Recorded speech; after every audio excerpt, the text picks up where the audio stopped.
할렐루야. 8월 26일 수요일입니다. 이사야 35장 1절로 10절 말씀.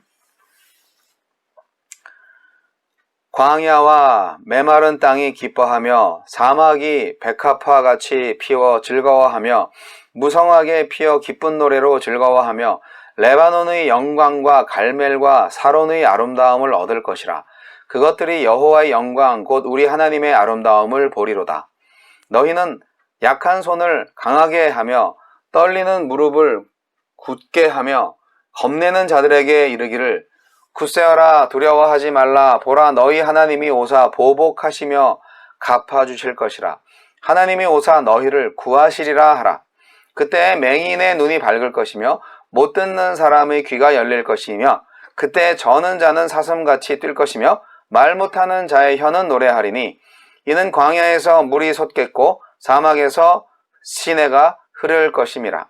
뜨거운 사막이 변하여 못이 될 것이며 메마른 땅이 변하여 원천이 될 것이며 승량 위에 눕던 곳에 풀과 갈대와 부들이 날 것이며 거기에 대로가 있어 그 길을 거룩한 길이라 일컫는 바 되리니 깨끗하지 못한 자는 지나가지 못하겠고 오직 구속함을 입은 자들을 위하여 있게 될 것이라. 우매한 행위는 그 길로 다니지 못할 것이며 거기에는 사자가 없고 사나운 짐승이 그리로 올라가지 아니하므로 그것을 만나지 못하겠고 오직 구속함을 받은 자만 그리로 행할 것이며 여호와의 속량함을 받은 자들이 돌아오되 노래하며 시온에 이르러 그들의 머리 위에 영영한 희락을 띠고 기쁨과 즐거움을 얻으리니 슬픔과 탄식이 사라지리로다. 아멘.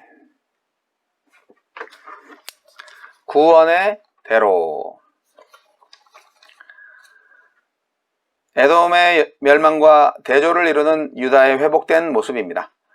출애굽 때에는 척박한 광야를 지나갔지만 새 출애굽은 시내가 흐르고 지천에 꽃이 핀 새 광야를 지날 것입니다. 네, 매일 성경 해설을 읽어드리겠습니다. 하나님은 어떤 분이십니까? 1, 2절. 사막을 아름다운 정원으로 만드십니다. 메마른 사막에 백합이 무성하게 피어나고 레바논에 수풀이 우거지며 갈멜의 과실들이 튼실하게 연글고 사론의 곡식들이 풍성하게 결실할 것입니다. 이렇듯 하나님은 불모의 땅을 아름다운 생명을 잉태하는 땅으로 회복하십니다. 심판의 날은 에돔이 황폐하게 되는 날이지만 동시에 주의 신원을 기다리며 광야 같은 삶을 살아온 백성에게는 사막에 꽃이 피듯 아름답게 소생하는 날이 될 것입니다. 3, 4절. 학대받아 피곤한 백성을 위로하십니다. 위로의 말만이 아니라 그들을 위해 친히 보복하기 위해 오실 것입니다. 여호와의 날은 지금 이웃을 학대하고 속이며 악을 행하는 이들이 보복당하는 날이며 억울하게 핍박받는 의로운 백성이 신원받는 날입니다. 하나님이 반드시 오실 것이니 두렵고 떨릴지라도 마음을 굳게 하고 고난을 견딥시다. 5, 6절. 연약한 모든 것을 회복하십니다. 보지 못하고 듣지 못하며 걷지 못하는 이들이 보고 듣고 뛰는 놀라운 치유가 일어날 것입니다. 그리스도가 오셔서 회복의 역사를 시작하시자 이 모든 일이 문자적으로 성취되었습니다. 주께서 다시 오시는 날에는 모든 사람의 약한 것이 치유됩니다. 그것은 육체의 질병뿐 아니라 마음의 질병까지 포함합니다. 지금 이 땅에서 잠시 연약할지라도 그때 우리 모든 연약함이 회복될 것이니 실망의 마음을 거두고 주의 오심을 성실하게 준비합시다. 우리에게 주시는 교훈은 무엇입니까? 7절로 10절. 하나님이 예비하신 구원의 대로는 오직 속량받은 자들에게 열려 있습니다. 하나님이 친히 그 길을 넓히시고 쉴만한 풀과 갈대를 자라게 하시며 사자와 맹수를 쫓아내시고 병든 자도 강건하게 하셨으니 누구라도 그 길을 기쁨으로 지날 수 있습니다. 동시에 그 길은 거룩한 길이어서 깨끗함을 받지 못한 자는 지날 수 없습니다. 악하고 어리석은 자는 거부당할 것입니다. 모든 사람이 합당하지 않기에 하나님은 죄를 씻어 그 길을 지날 수 있게 하셨습니다. 자격 없던 우리도 구속함을 받고 구원의 대로를 따라 하늘의 시온성을 향한 여정을 시작했습니다. 그 여정에 이미 희락이 있고 그 끝에는 더 큰 기쁨과 영광이 있을 것입니다. 공동체의 기도. 온전히 회복될 날을 바라며 제게 허락하신 구원의 대로를 기쁨으로 걸어가게 하소서. 네, 오늘 본문 이사야 35장은 1절로 4절까지는 하느님의 백성의 찬양입니다. 메시아의 전 우주적 회복을 노래하고 있죠. 하느님이 세상 만물의 주인이시라는 사실, 전 우주의 창조주라는 사실을 보여줍니다. 메시아는 당신의 백성을 구원하시기 위해서 오신다고 합니다. 그리고 이제 5절로 10절까지는 하나님의 백성들이 받을 축복에 대해서 말하고 있습니다. 하나님의 구원에 대한 기쁨을 어떤 사람들이 더 많이 느끼고 또 그 기쁨으로 인하여서 행복해 할까요? 네. 하나님의 구원에 대한 기쁨은 인간 자신이 얼마나 부패되어 있는가, 얼마나 철저히 죄인인가 하는 그런 존재에 대해서 알 때 더 풍성해집니다. 많이 용서받은 사람이 많이 사랑할 거라고 예수님도 말씀하셨잖아요.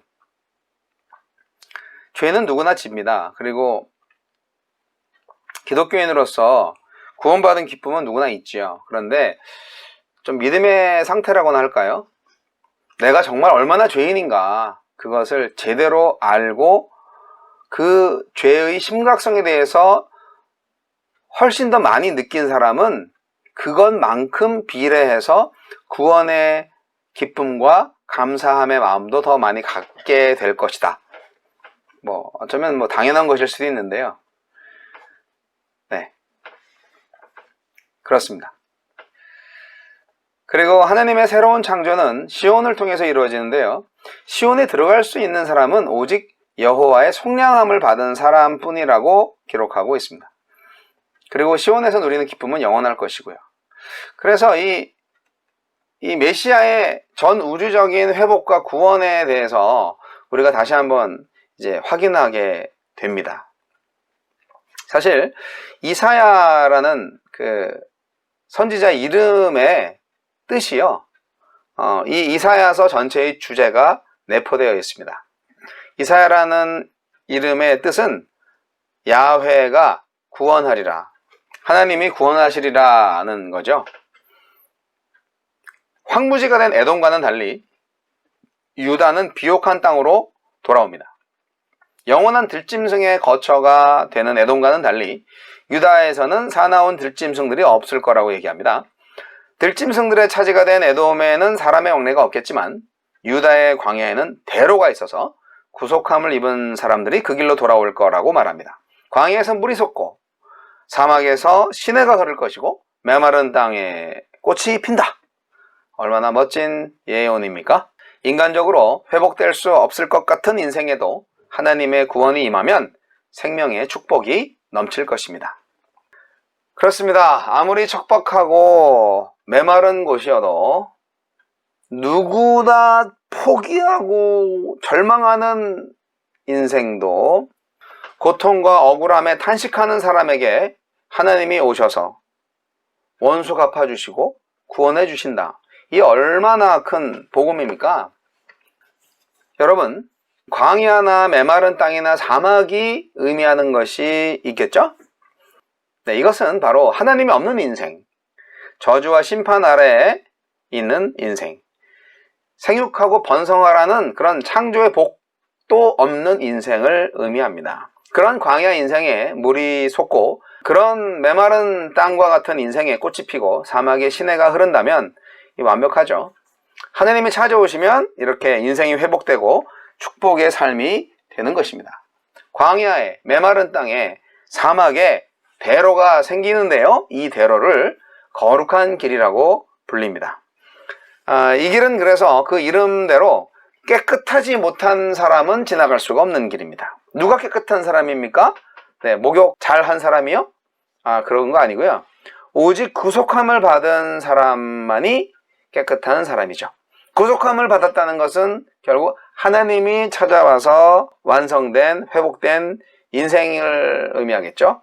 그리고 하나님의 은혜를 아는 사람을 의미합니다. 망가진 인생, 버려진 인생, 형편없는 인생, 보잘것없는 인생을 사는 사람들, 무엇을 회복해야 할까요? 하나님이 카드 빚을 갚아드려야 되나요? 하나님이 집과 차와 직장 구해주시고 그래야 되나요? 우리가 그런 것들을 놓고 항상 기도 많이 하죠. 그런데 정작 회복해야 할 것이 있어요. 하나님은 우리의 부르짖음을 듣고 찾아오셨습니다.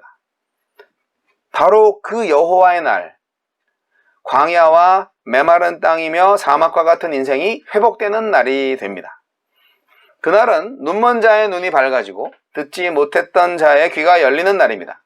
바로 보고 바로 듣게 되는 날이죠. 자, 진짜 회복은요, 하나님을 바로 보고 바로 듣는 것입니다. 오늘날 메마른 땅, 광야, 사막과 같은 곳이 어디입니까? 그런 곳이 우리 주위에 있나요? 그곳에 그리스도인이 있다면, 저는 그렇게 생각합니다. 그곳에 그리스도인이 있다면, 그곳에 교회가 세워진다면 어떻게 될까? 그리스도인이 있는 곳에, 교회가 있는 곳에 죽은 것이 살아나고 생기 없고 핏기 없던 곳에 활력이 살아나는 성령의 역사가 일어날 것이라고 저는 믿습니다. 우리가 살아있기만 하면 우리가 있는 곳, 우리가 닿는 곳, 우리가 걷는 곳마다 생명이 일어날 것입니다. 주님이 오시면 육체적으로 영적으로 치유가 일어납니다. 눈먼 자가 보고 저는 자가 걷습니다. 듣지 못하는 자의 귀가 열리고 보지 못하는 자의 눈이 열립니다. 말 못하는 자의 혀가 풀립니다. 사막에 물이 흘러 살아나고 그 가운데 대로가 열려서 주님의 임재 앞까지 연결되는데, 그 길로는 거룩한 자, 성령의 은혜를 아는 자, 그 은혜의 기쁨을 아는 자만이 갈 수 있습니다. 결론의 말씀입니다. 성도님들은요, 하나님께서 과거에 행하신 일에 대해서도 항상 감사할 수 있어야 됩니다. 성도님들이 현재의 시간 속에서만 하나님을 경험하려고 하면요, 이게 신앙생활이 너무 좀 겉으로만 흐를 가능성이 있어요. 이미 나에게 행하신 하나님의 구원의 역사를 묵상하면 신앙이 아주 든든하게 뿌리가 내려갈 수 있습니다. 개구리가 올챙이적 생각 못하면 안 되잖아요. 그러니까 항상 하나님께서 나에게 주신 은혜에 대해서 감사하는 마음을 잊지 말아야 되는 것이죠.